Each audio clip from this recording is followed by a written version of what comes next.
오늘의 말씀은 예레미야 18장 1절부터 12절까지 말씀입니다. 여호와께로부터 예레미야에게 임한 말씀에 이르시되 너는 일어나 토기장이의 집으로 내려가라. 내가 거기에서 내 말을 내게 들려주리라 하시기로 내가 토기장이의 집으로 내려가서 본즉 그가 농로로 일을 하는데 진흙으로 만든 그릇이 토기장이의 손에서 터지매 그가 그것으로 자기 의견에 좋은 대로 다른 그릇을 만들더라. 그때에 여호와의 말씀이 내게 임하니라. 이르시되 여호와의 말씀이니라. 이스라엘 족속아, 이 토기장이가 하는 것 같이 내가 능히 너희에게 행하지 못하겠느냐. 이스라엘 족속아, 진흙이 토기장이의 손에 있음 같이 너희가 내 손에 있느니라. 내가 어느 민족이나 국가를 뽑거나 부수거나 멸하려 할 때에 만일 내가 말한 그 민족이 그의 악에서 돌이키면 내가 그에게 내리기로 생각하였던 재앙에 대하여 뜻을 돌이키겠고 내가 어느 민족이나 국가를 건설하거나 심으려 할 때에 만일 그들이 나 보기에 악한 것을 행하여 내 목소리를 청종하지 아니하면 내가 그에게 유익하게 하리라고 한 복에 대하여 뜻을 돌이키리라.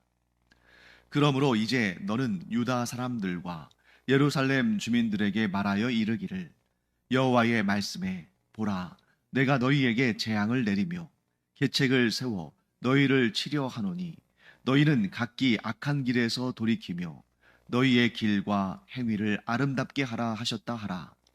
그러나 그들이 말하기를 이는 헛되니 우리는 우리의 계획대로 행하며 우리는 각기 악한 마음이 완악한 대로 행하리라 하느니라. 네, 오늘 본문에서 여호와 하나님께서는 예레미야에게 토기장이의 집으로 내려가라 라고 말씀하십니다. 사실 하나님께서 예레미야에게 굳이 토기장이의 집에 가서 그가 하는 일을 봐라 이렇게 하지 않으셔도 하나님께서 하실 말씀을 예레미야에게 그냥 전하셨어도 예레미야는 충분히 알아들을 수 있는 사람입니다. 그래도 예레미야가 선지자 아닙니까? 또 지금까지 이제 지금 예레미야서 18장에 이르렀는데 그때까지도 하나님께서 예레미야에게 하신 말씀들을 예레미야가 다 깨닫고 그 말씀을 또 다 전하지 않았습니까?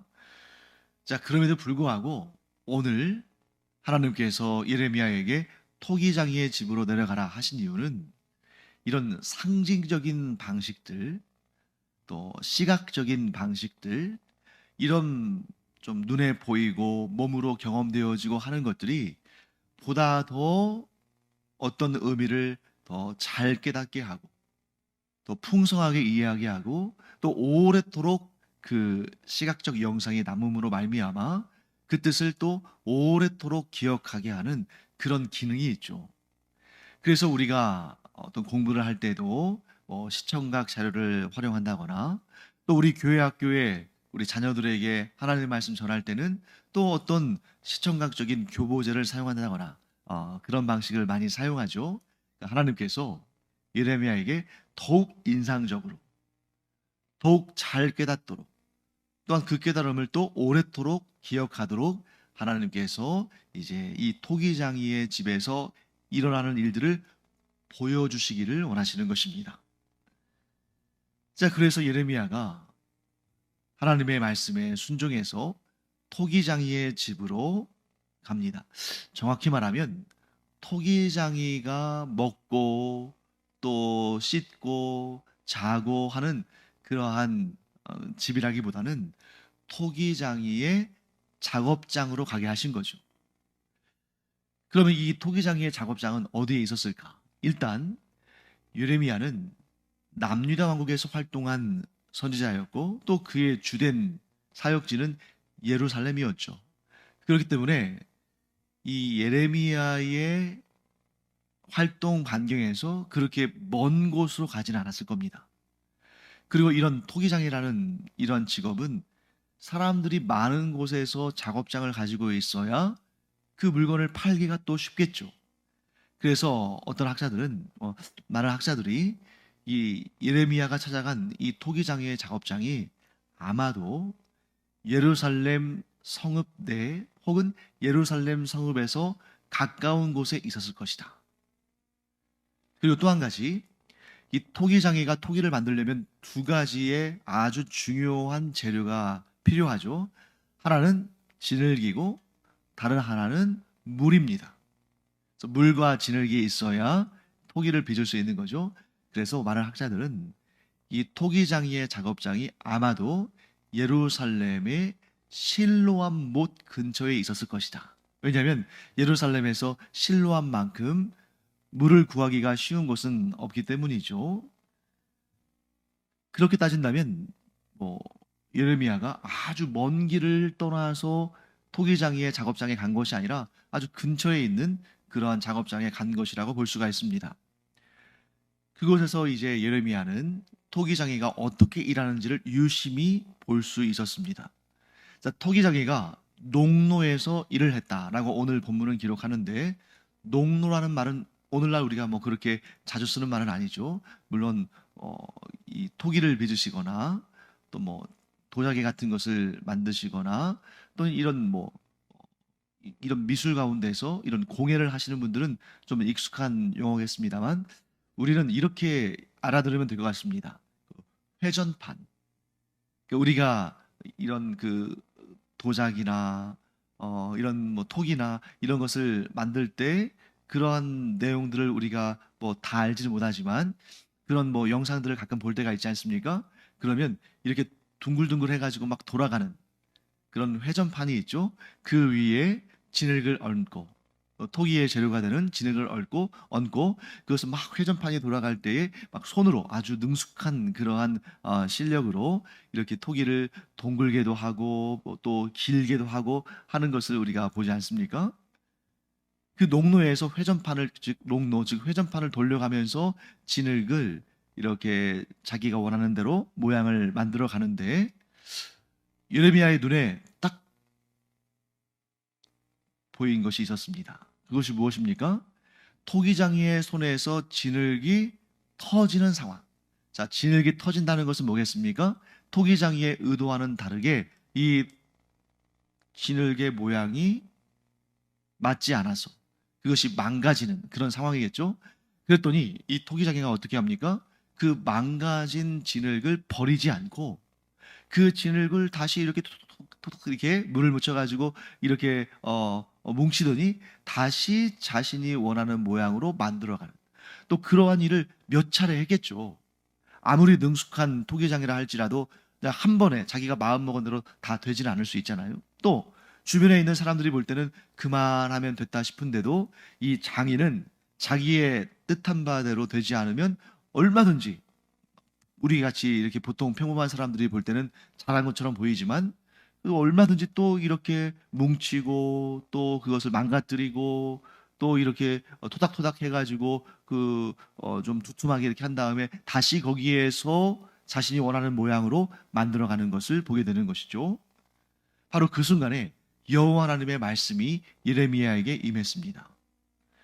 하나님께서 뭐라고 하시냐면, 이 토기장이가 그 진흙을 가지고 그 농로에서 자기가 원하는 대로 그 그릇의 모양을 만들어 가는 것처럼, 그러다가 자기가 원하는 대로 그 모양이 갖춰지지 않으면 다시 그것을 이렇게 무너뜨려서 그 잘못된 모양을 다시 이렇게 원래의 상태, 원래의 진흙의 상태로 다시 이렇게 돌아가게 한 다음에 다시금 원하는 형태로 만들어가는 그런 것을 통해서 하나님께서 말씀하십니다. 이 이스라엘의 민족의 앞날을 만들어가는 것은 나 여호와다. 이 이스라엘 민족이, 이 진흙과 같은 이스라엘 민족이 내가 원하는 대로 만들어지면 내가 그것을 귀하게 또 그릇으로 토기로 만들어가지만, 그 진흙이 내가 원하는 대로 그 형태를 갖추어가지 않으면 내가 언제라도 그것을 망가뜨려서 언제라도 그것을 다시 처음의 그 상태로 돌이켜서 내가 원하는 모습으로 다시 만들 수가 있다. 자, 이 토기장의 비유를 통해서 하나님께서 말씀하시려는 가장 중요한 메시지가 뭘까요? 그것은 바로 하나님의 절대 주권이다. 하나님의 절대 주권. 하나님께서 무엇이든 하나님의 뜻하신 바대로 이루어 가신다 하는 것이 하나님의 절대 주권입니다. 그런데 이 하나님의 절대 주권과 비슷한 듯 하면서도 잘못된 생각이 있어요. 그게 바로 뭐냐면 운명론입니다. 운명론은 뭐냐면 일단 하나님께서 정하신다는 것은 동의를 해요. 하나님께서 뜻하신 바대로 하나님께서 운명을 정하신다. 즉 그 운명의 결정권자는 하나님이시다. 여기까지는 동의를 합니다. 근데 그 다음이 문제죠. 그런데 그렇게 해서 하나님께서 결정해 놓으시면 그 다음부터는 정해진 대로 되기 때문에 하나님께서 개입하시거나 하나님께서 그 뜻을 돌이키시거나 하나님께서 그 운명을 바꾸지는 않으신다. 자, 이런 운명 결정론은 어떠한 문제를 갖습니까? 성경적으로 보면 굉장히 심각한 문제를 갖죠.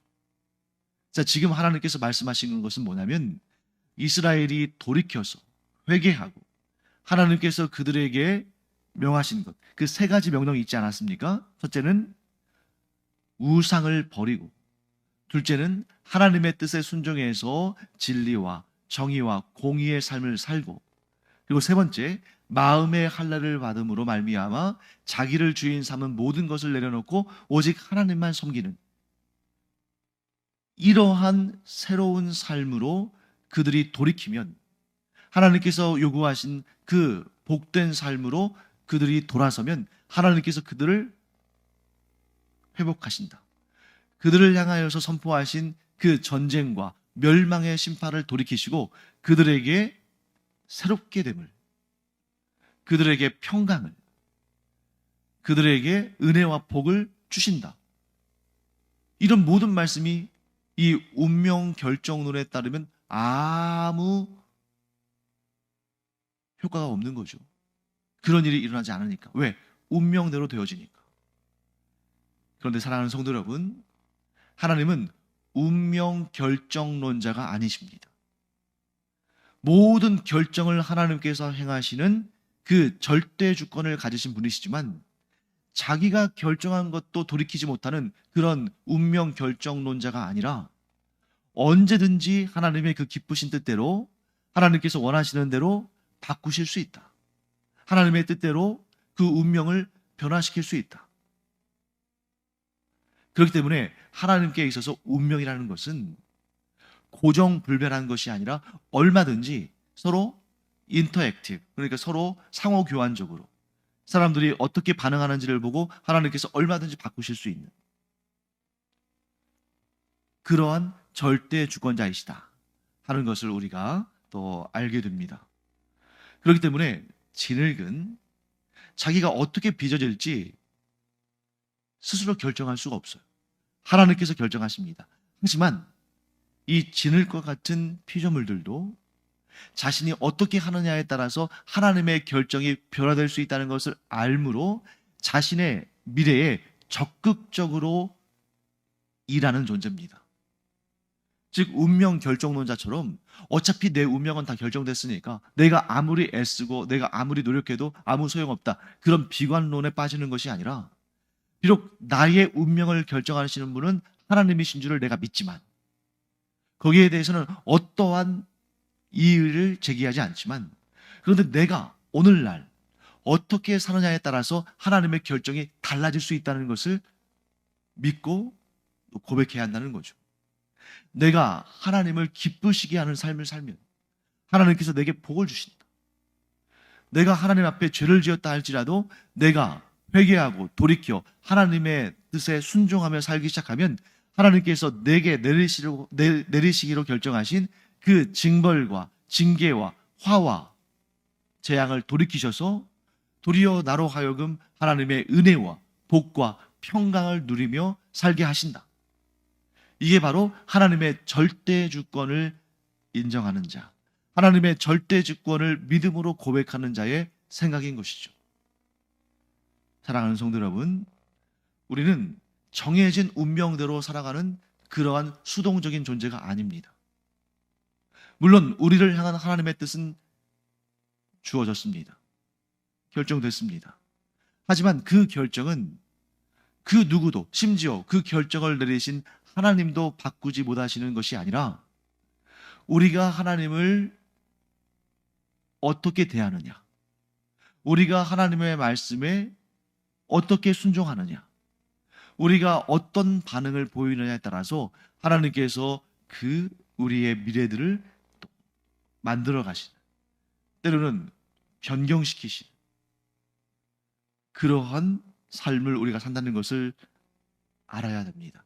그래야 우리가 우리의 삶에서 보다 더 적극적으로 하나님의 뜻을 실천하며, 또 혹여라도 하나님의 뜻대로 살지 않고 내 마음대로 살고 우상을 섬기고 죄악 가운데 살았다 할지라도 언제든지 이 사실을 기억함으로, 하나님의 절대 주권을 기억함으로 죄로부터 돌이켜서 하나님을 향하고 회개하고 하나님의 뜻에 순종하기 시작하면 하나님의 놀라운 은총과 복이 임한다는 사실을 우리는 알아야 한다는 것이죠. 그래서 그 구체적인 내용들을 7절부터 10절까지에 걸쳐서 하나님께서 말씀하십니다. 7절과 8절, 내가 어느 민족이나 국가를 뽑거나 부수거나 멸하려 할 때에 만일 내가 말한 그 민족이 그의 악에서 돌이키면 내가 그에게 내리기로 생각하였던 재앙에 대하여 뜻을 돌이키겠고. 무슨 말씀입니까? 하나님의 뜻을 거스르고 하나님의 말씀에 순종하지 않고 하나님 앞에 죄를 지은 그런 나라가 있을 때에 하나님께서 그런 나라나 그런 민족을 뽑거나 부수거나 멸하려 하실 때, 즉 재앙을 내리시고 심판을 하시기로 작정하셨다 할지라도 그 민족이, 그 나라가 그 악에서부터 돌이켜서 회개하고 하나님께로 돌아와서 하나님을 섬기는 삶을 살면 하나님께서 그 뜻을 돌이키셔서 재앙과 심판을 내리지 아니하신다 하고 말씀하십니다. 그 반대의 결과도 마찬가지죠. 9절과 10절 말씀입니다. 내가 어느 민족이나 국가를 건설하거나 심으려 할 때에 만일 그들이 나 보기에 악한 것을 행하여 내 목소리를 청종하지 아니하면 내가 그에게 유익하게 하리라고 한 복에 대하여 뜻을 돌이키리라. 하나님께서 어떤 나라나 민족을 세우시고 그들을 잘되게 하시고 그들에게 복을 주시고 그들에게 은혜를 베푸실 마음을 가지셨다 할지라도 그 나라와 그 민족이 하나님을 대적하고 하나님을 섬기지 않고 우상을 섬기고 하나님 앞에 죄를 지으면 그들에게 주시리라고 작정하셨던 복을 돌이키신다는 거죠. 얼마나 선명합니까? 많은 사람들이 하나님의 뜻에 대해서 잘 모르겠다, 어떻게 해야 하나님께 복을 받을지 잘 모르겠다, 하나님께서 또 이랬다 저랬다 좀 변덕이 심하신 것 같다. 아니요, 전부 잘못된 생각입니다. 하나님의 뜻은 너무나 분명하고 하나님은 확실하신 분이셔요. 이렇게 말씀하시잖아요. 내가 재앙을 내리고 그들의 죄에 대해서 심판할 마음을 가졌다 할지라도 그들이 돌이켜 회개하고 나에게로 돌아오면 내가 그들에게 정했던 심판을 내리지 않고 복을 주리라. 또한 내가 복을 주고 내가 세워주리라고 작정했던 그 나라나 민족이 돌이켜 죄를 저지르고 하나님을 버리고 우상을 섬기고 악을 행하면 내가 그들에게 주기로 작정했던 복을 주지 않고 그들에게 재앙을 내리겠다. 얼마나 선명하고 분명합니까? 사람은 아주 막 이리저리 마음이 막 변하고 바뀌고 또 이랬다가 저랬다가 하고 갈피를 잡지 못하고, 아니 심지어 내 자신도 내 마음에 대해서, 내 생각에 대해서, 내 감정에 대해서 알 수가 없는 그런 복잡 미묘한 존재지만 하나님은 너무나 단순하시고 너무나 선명하시고 너무나 분명하셔요. 회개하면 용서하신다.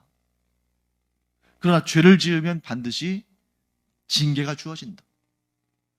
그러니 여러분, 우리는 우리 자신이 어떠한지를 정직하게 바라보고 우리 자신이 어떻게 행함에 따라서 하나님께서 어떻게 응답하시는지를 알므로 우리 자신을 단속하고 우리 자신을 바르게 이끌고 우리 자신이 먼저 제대로 서면 그 이후에 하나님께서 우리에게 어떻게 행하실지는 너무나 선명한 것이죠.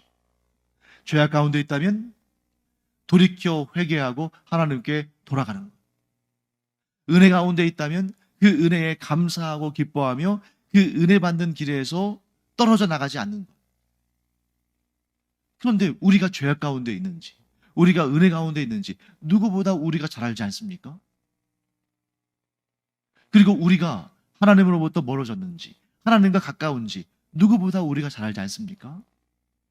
사랑하는 성도 여러분, 우리가 하나님을 기쁘시게 하는 일에는 온 힘을 다해서, 온 생명 다해서 집중해서 그 일을 이루기를 바랍니다. 반드시 하나님의 구원과 복과 은혜가 차고 넘치게 임할 것입니다. 그런데 우리에게 죄가 있다면, 우리에게 문제가 있다면 그것을 부인하지 말고 속히 돌이켜 회개하고 하나님의 뜻에 합당한 삶을 살기를 간절히 축원합니다. 거기에 생명이 있고 구원이 있고 하나님께로부터 받을 상과 복이 있습니다. 그런데 이스라엘은 스스로 복을 발로 찼습니다. 스스로 구원의 은총을 버렸습니다. 스스로 하나님과의 언약을 저버린 것이죠. 자, 11절, 12절 말씀 아주 중요한 말씀인데 제가 읽어보겠습니다. 그러므로 이제 너는 유다 사람들과 예루살렘 주민들에게 말하여 이르기를 여호와의 말씀에 보라, 내가 너희에게 재앙을 내리며 계책을 세워 너희를 치려 하노니 너희는 각기 악한 길에서 돌이키며 너희의 길과 행위를 아름답게 하라 하셨다 하라. 그러나 그들이 말하기를 이는 헛되니 우리는 우리의 계획대로 행하며 우리는 각기 악한 마음이 완악한 대로 행하리라 하느니라. 네, 이스라엘 사람들이, 이스라엘 민족이, 이 유다 백성들이 뭐라고 말합니까? 우리는 우리의 계획대로 하겠다. 우리 각자의 악한 마음이 완악한 대로 행하리라. 예, 사실은 이 유다 백성들이 예레미야에게 이대로 말하지는 않았을 거예요. 그들도 체면이 있고 그들도 생각이 있는데, 야, 우리가 우리의 마음의 그 악함대로, 그 완악함대로 우리가 악을 행하며 살겠다, 이러지는 않았겠죠. 그런데 지금 왜 하나님께서 이 12절 말씀에 그들의 말을 이렇게 표현하십니까? 우리는 우리의 계획대로 행하며 우리는 각기 악한 마음이 완악한 대로 행하리라. 이 말은 이 유다 백성들, 곧 이스라엘 민족의 입에서 나온 말이 아니라 그들의 마음 속에 있는 말이죠. 그러니까 예레미야에게는 우리는 악을 행하지 않는다, 우리는 하나님만 섬긴다, 우리는 하나님의 뜻에 순종하며 산다, 이렇게 말했겠지만 하나님은 그들의 마음속에 있는 그 중심의 생각을 헤아리시고 그들의 언어를 정확하게 판단하신 것입니다. 그들은 자기들 마음대로 살고 싶다는 거죠. 하나님의 절대 주권을 인정하지 않고 우리가 그 절대 주권을 행사해 보겠다, 우리는 우리의 완악한 대로 살겠다, 우리는 더 이상 하나님의 그 정의와 공의와 진리 원치 않는다, 우리의 정의, 우리의 공의, 우리의 진리는 잘 먹고 잘 사는 것이고 우리가 우리 자신의 인생의 주인이 되는 것이고 하나님을 섬기기에 이제 질렸으니, 그렇게 잔소리 많고 그렇게 꼬장꼬장한 신 이제 질렸으니 우리가 원하는 대로 우상을 섬기며 우리 마음대로 쾌락을 누리며 살겠다, 이렇게 말하는 것이라는 거죠. 하나님의 마음이 얼마나 아프실까.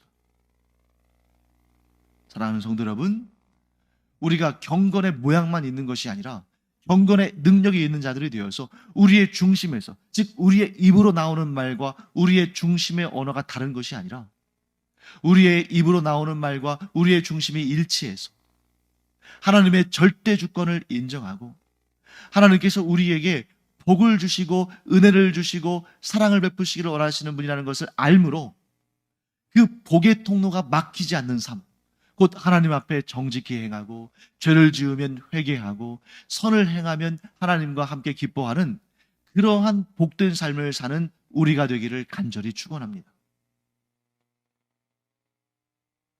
결정은 하나님께서 하시지만 그 하나님의 결정이 어느 방향으로 행하게 하는가, 거기에는 우리의 삶의 중심이, 우리의 마음의 중심이 아주 중요한 역할을 한다. 내 마음이, 내 삶이 하나님의 절대 주권을 인정하고 내 마음의 완악함이 아니라 하나님의 절대적인 선함을 따라 순종하며 살기로 작정한다면 하나님께서 성경 66권에 담아놓으신 모든 복을 차고 넘치게 우리에게 주실 줄 믿습니다. 반면에 우리의 중심과 우리의 입술의 말이 달라서 말로는 하나님을 섬긴다 하면서 우리의 중심에서는 하나님을 섬기는 것이 아니라 내 육신의 쾌락과 욕심과 정욕을 섬기며 살아간다면 성경 66권에 있는 모든 저주와 심판의 메시지가 우리 가운데서 이루어질 것입니다. 우리가 어떤 삶을 사느냐에 따라서 절대 주권을 행하시는 하나님의 결정이 달라진다는 거예요. 그러니 우리는 하나님을 향해서 원망하거나 불평하거나 하나님을 꺼려하거나 불편해하는 삶이 아니라 하나님을 기뻐하고 하나님께 감사하며 하나님께 모든 것을 드려 하나님의 모든 것을 얻는 그런 우리가 되기를 간절히 축원합니다. 기도하겠습니다. 하나님, 저희의 입술의 고백과 마음의 생각, 곧 그 중심이 일치하는 자들 되기를 원합니다. 그래서 저희가 입술로도 하나님을 찬양하고 마음으로도 하나님을 사랑하는 그러함으로 우리의 순종의 삶이 하나님께 기쁨이 되어서 하나님께서 예비하신 모든 선하고 아름답고 복된 것들이 차고 넘치는 그런 삶을 살기를 원합니다. 하나님 이루어 주시옵소서. 감사드리며 예수님의 이름으로 축복하며 기도합니다. 아멘. 기도하는 시간입니다. 우리의 기도가 정직한 기도가 되기 바랍니다. 우리 안에 악이 있다면, 죄가 있다면 솔직하게 고백하고 회개하고 용서받고 우리 안에 하나님을 향한 사랑과 열심과 감사가 있다면 이것도 하나님께 그대로 표현함으로 하나님과 함께 기쁨을 누리는 우리가 되기를 바랍니다. 기도하겠습니다.